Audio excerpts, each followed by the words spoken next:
उद्धव ठाकरेंच्या दौऱ्यामध्ये आपण पाहतोय की खासदार संजय राऊत हे सकाळपासून उद्धव ठाकरे यांच्यासोबत होते, संपूर्ण शेतकऱ्यांच्या बांधावरती जाऊन पाहणी केलेली आहे। राऊत साहेब, तुम्ही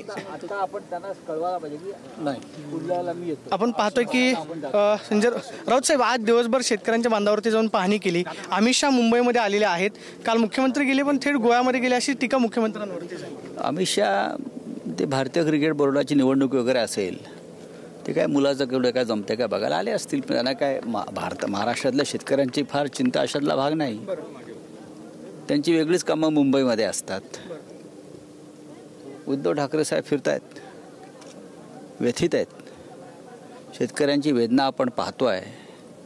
अजूनही शेतकऱ्यांचं एकच हे आहे की तुम्ही जी कर्जमाफी केलीत त्या कर्जमाफीवरती आम्ही आतापर्यंत तग धरला, आता आम्हाला ह्या महापुरानं उद्ध्वस्त केलेलं आहे, आमची कर्जमाफी करा आणि 50,000 रुपये हेक्टरी एकरी त्यांना जे हवं आहे मदत,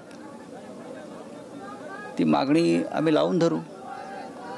प्रत्येकाचं उद्धव जे ऐकतायत, शेतात जात आहेत, चिखलात जात आहेत आणि आमच्या शिवसैनिकांनी ठिकठिकाणी मदत केलेली आहे।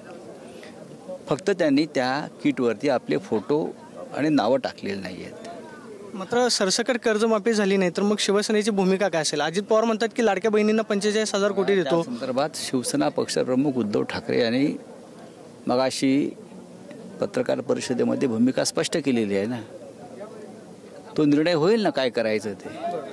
हे राज्य शेतकऱ्यांचं आहे, कष्टकऱ्यांचं आहे। एकनाथ शिंदे असं म्हणाले की सगळ्यांनी शिंदेच्या म्हणण्यावर महाराष्ट्र चालत नाही भाऊ, कळलं का? तुम्ही हे डोक्यातून काढा की ते काही बोलल्यामुळे महाराष्ट्रामध्ये काही बदल होतील, परिवर्तन होईल, राज्य चालेल, शेतकऱ्यांना चांगले दिवस येतील। नाही, ते 40-50 आमदारांना आले तेवढेच चांगले दिवस आले आणि त्याच्या मुलाबाळांना आले असतील। आपण पाहतोय की एकनाथ शिंदे यांच्या म्हणण्यावरती राज्य चालत नाही अशी टीका आपण पाहतो की संजय राऊतांनी केल्यास पाहायला मिळते। Camera person Harshal Sonavi, Pradeep Kapse, TV9 Marathi, Dharashiv.